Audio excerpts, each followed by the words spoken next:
አርበኛ ዝናቡ ልንገረው ከጎጃም፣ አርበኛ መከታው ማሞ ከሸዋ ግን በጎንደር። ይህንን በተመለከተ የምንነግራችሁ መረጃ አለን። አድማጭ ተመልካቾቻችን እስከ ፍጻሜው ድረስ አብራችሁን ቆዩ። የአማራ ፋኖ በጎንደር የአማራ ፋኖ ህዝባዊ ድርጅት የጎንደር ጠቅላይ ግዛት እዝ የአማራ ፋኖ ህዝባዊ ድርጅት የጎንደር ጠቅላይ ግዛት እዝ እንዲሁም የአማራ ፋኖ ብሔራዊ ኃይል አፋብኃ በጎንደር ሁለቱ አደረጃጀቶች ከሰሞኑ የተፈጠረባቸው እጅግ ከፍ ያለ አለመግባባቶችና ሁኔታዎች ውጥረት የተሞላቸው አለፍ ብለውም መታኮስ ደረጃ የደረሱ ሁኔታዎች አሉ። እነዚህ ሁኔታዎች ከዚህ በላይ ዝም ሳትሉ በጉዳዩ ላይ መረጃ ስጡን የሚሉ በርከት ያሉ የማህበረሰብ ክፍሎች ጥያቄ አንስተዋል። አሁን ያለው ወቅታዊ ሁኔታ ምንድነው የሚለውን ለማጣራት ሞክረናል። ጥሬ ሐቁን እንነግራቸዋለን ብለናል። ተስፋ ሰጪ ነገር ሲመጣ፣ አንድ የሚያደርግ ነገር ሲመጣ አገዛዙ ዝም ብሎ ሊቀመጥ አይችልም። አንደኛ በፍጹም ይሄ አንድነት እንዳይመጣ መጀመሪያም ለዚህ ዓላማ ቀደም አድርጎ አስርጎ ያስገባቸው፣ በሌላ በኩል ከገቡት ውስጥ በተለያየ ምክንያት ሲሰላች፣ ገንዘብ ሲፈልግ፣ የሆነ ነገር ሲያደርግ ሪክሩት የተደረገ የተመለመለ ባገዛዙ እና አብዱ ሁሴን ሲመለምሉ እንደነበረው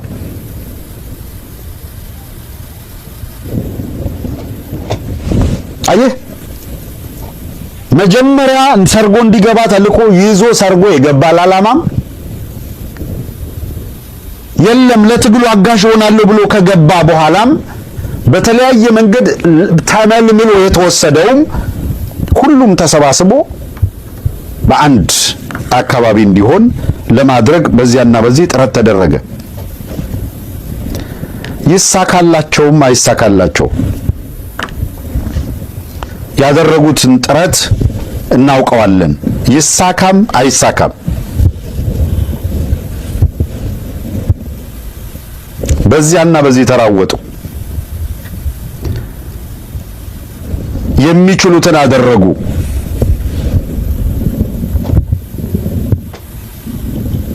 ግን ምን ፈጠሩ? የእውነት ምን አደረጉ? ምንም። ይሄ ነው የሚባል ትርጉም ያለው ነገር ፈይደዋል ልንል በማንችልበት ሁኔታ ትግሉን አንድ ስቴፕ ወደ ኋላ ጎተት አላደረጉትም እያልኩ አይደለም።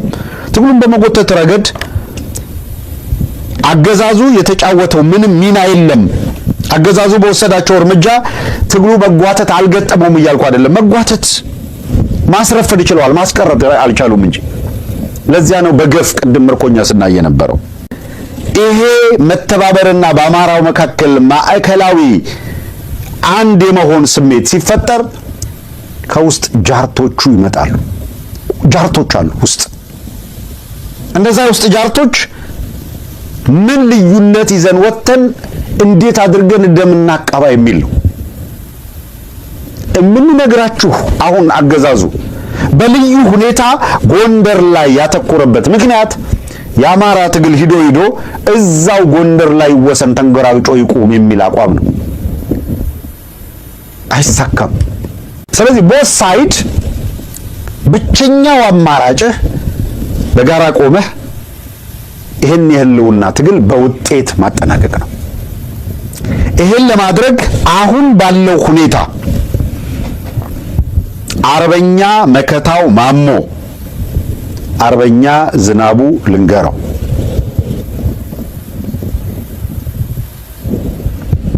እንደው in the middle of the road ምንም ለማለት አይደለም ያነሳሁት። in the middle of the road ግን በቃ በአደባባይ በርቱ ማለት እፈልጋለሁ። ሌላ ማንም በግራ በቀኝ በምናምን ሳይሄድ በአርበኛ ሀብቴ ወልዴና በአርበኛ ደረጀ በላይ መካከል ንግግር፣ በሁለቱ በሚመሩት መዋቅር መካከል ንግግር እንዲጀመር ሰክነው አላግባብ የተደረጉ መመላለሶችና ጥይት መወራወሮች ቆመው በስክነት ነገሮች መልክ እንዲይዙ ከጎጃም አርበኛ ዝናቡ ልንገረው፣ ከሸዋ አርበኛ መከታው ማሞ ብርቱ ጥረት አድርገዋል። አውቃለሁ። አገናኝተው አወያይተዋል፣ አነጋግረዋል። ጠላት ወሽመጡ ይቆረጥ ብለው እነሱ ሰከን ብለው መምከር በጀመሩበት በዚህ ወቅት ከስር ደግሞ ሌሎች አካላት ምን ያደርጋሉ መሰላችሁ? ከዚህ ክፍለ ጦር 100 ሰው አምጣ፣ ከዚያኛው ክፍለ ጦር 50 ሰው አምጣ እያሉ ጦር እየመለመሉ ማስጠጋት፣ ውጊያ ለመቀጠል። ከላይ ያሉት አመራሮች በዚህ ተብለው ተሰባስበው እንዲነጋገሩ እየተደረገ ነው። ስለዚህ ከታች ያለ ሰራዊት በክፍለ ጦር ደረጃም ይሁን በብርጌድም ደረጃ ይሁን በሻለቃ መሪም ደረጃ ይሁን ናዚ ቦታ ሄድ ናዚ ቦታ እያለ ሚልክህን ወንበዴ እንዳትሰማው። በቃ አሁን ወንብድና ተጀምሯል።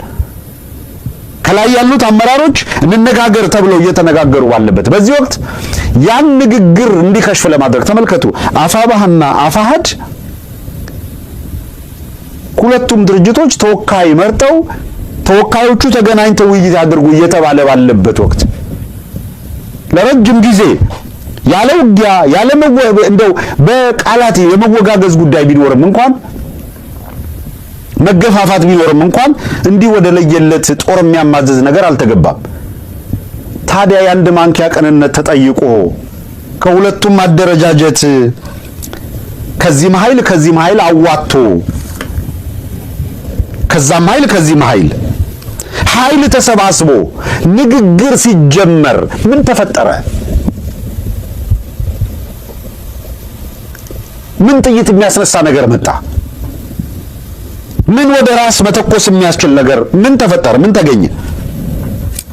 የዛሬ ዓመት ያልተደረገ የዛሬ 6 ወር ያልተደረገው ለምን አሁን? የተጠየቀ አንድ ማንኪያ ቅንነት ነው። ትልቅ በትግሉ ላይ እንደ እንቅፋት ተደርጎ ሲነገር የነበረው በአርበኛ ዘመነ ካሴና በአርበኛ እስክንድር ነጋ መካከል የተፈጠረ መጓተት ተደርጎ ነበር ሲነገር የነበረው። አርበኛ ዘመነ ካሴ እንዳልኩት የአንድ ማንኪያ ቅንነት ጥያቄ ካቀረበ በኋላ መነጋገር ተጀምሮ መወያየት ተጀምሮ መገናኘት ተጀምሮ ማውቀውን እንደምናገረው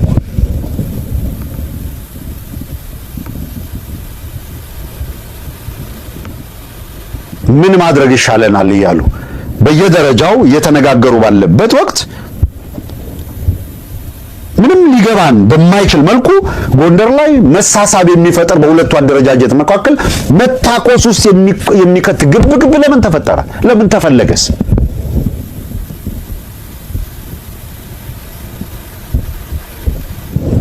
ወሎ ላይ ቤተ አማራ ላይ ያሁኑ ኦፕሬሽን ከመጀመሩ በፊት እንደዚህ አይነት ሙከራዎች ነበሩ። ትንሽ ተደርገዋል። እንምታ ንክበብ እንደዚህ የሚል የተወሰኑ አመራሮች ነገሩን ሰከና አድርገው አይደለም የአማራን ሕዝብ እያጠፋ ወዳለው ጠላት ማተኮር ሲገባን እንዴት ይሄ ይደረጋል ብለው አሰከኑት። ጎሽ ሰከነ ማለት አበቃ ማለት አይደለም። ሙሉ በሙሉ ነገ ተነስቶ ደግሞ ላዝበት የሚል ይነሳል፣ ከስር ይነሳል። አሁንም ተልኮ ያለው አላህ መረጋጋቱን የማይወደው መነጋገሩን የማይወደው ተረጋጉ፣ ተነጋገሩ፣ ተግባቡ፣ ተወያዩ ሲባል ህመሙ የሚቀሰቀስበት አለ። በሽታው የሚነሳበት ኃይል አለ።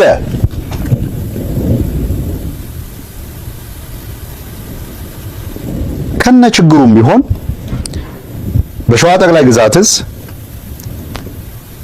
በአደረጃጀቱ መካከል አለ የተባለ መገፋፋትና መታኮስ እንዲሰክን በተቻለ መጠን ተደርጎ አጉል ወደ መወራት የገቡትም እንዳይወሩ ሁኔታዎች ትንሽ ረገብ ባሉበት ጎጃም ላይ በዚህም በዛም 4 አደረጃጀት 3 አደረጃጀት በቀደም ማስረጃውን አውጥተን አቅርበናል። ባዕድን እየተራወጠ ባለበት ነገር ግን አንድነታቸውን ጠብቀው ከነ ችግሩም የሚመጡ ችግሮችን እየፈቱ ለማጥናት እየሞከሩ ባለበት ጎንደርን ለምንድነው የእርስ በርስ መታኮሻ ምድር አስመስሎ ለማቅረብ እየተሞከረ ያለው? ይሄ እንዲሆንስ ኢሜጁ እንዲበላሽ ያደረገ ያለው አካል ማለት ነው። ሰራዊቱ ተው፣ ለዚህ የሚገፋፏችሁ ለዚህ የሚያነሳሳችሁን አካላት የለም ትክክል አይደለም ይሄ ልትሏቸው ይገባል። ልክ አይደለም ልትሉ ይገባል። በታሪክ ውስጥ ስተት ሲሰራ መውቀስ እንዳለ ሁላ በጎ ሲሰራ ማመስገን ይገባም የለ። ስለዚህም ነው አርበኛ መከታው ማሙና አርበኛ ዝናቡ ልንገረው ኢኒሼቲቭ ወስደው እንግዲህ በእውነቱ ባደረጃጀት ከሆነ እንደምታውቁት አርበኛ ዝናቡ ልንገረው የአማራ ፋኖ ማነው አፋባሃ ውስጥ ያለ ነው። አርበኛ መከታው ማሞ ደግሞ አፋሃድ ነው።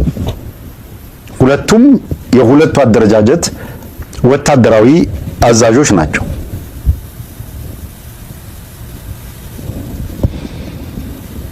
ኢኒሼቲቭ ወስደው ተነጋግረው ሲያበቁ አይ ይሄን ሁኔታ ለማብረድ ሌላ ሽማግሌ ፍለጋ ሌላ ምናምን ፍለጋ ከሌጋ ምናምን መራወጥ አያስፈልገንም፣ መፍትሄ መፈለግ እንችላለን፣ እዚህ ነገር ላይ ማስተካከያ እንዲደረግ ማድረግ እንችላለን፣ እስቲ በነገሩ እኛ እንግባበት ብለው ነገሩን አስክነው ውይይት እንዲጀመር በማድረግ ላደረጉት ጥረት እናመሰግናለን። አገዛዙን እርቃኑን የሚያስቀር ስለ ምርኮ አንስተናል።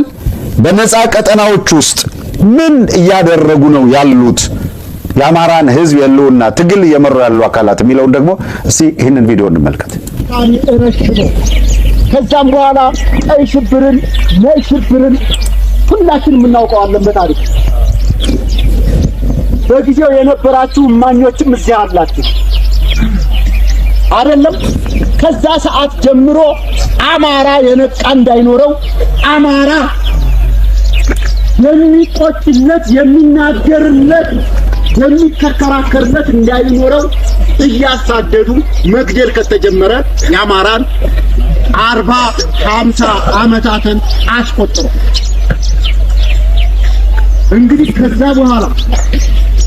በኋላ ደርግም እንደተወገደ ህወሓት ሲመጣ ከኦነግ ጋር ባንዱ ነው የጻፉት ህገ መንግስትም አማራን ያገለለ እርሱን የቀማ ሁላችንም የምናውቀው ነው አይደል? በቃ አንደኛው ይሄው አለማጣ ያንን መሬቱ ተቀምተናል አይደል? መተከልን ተቀምተናል፣ ናዝሬትን ተቀምተናል፣ አዳማ ተብሏል።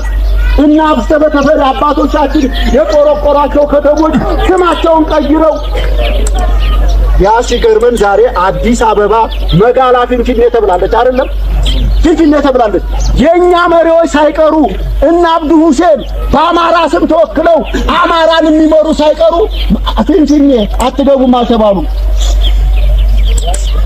አዲስ አበባ ማለትም ተጠይቀው ፊንፊኔ እያሉ እንደተባሉት ማለት አያችሁ። አማራ ተበድሏል።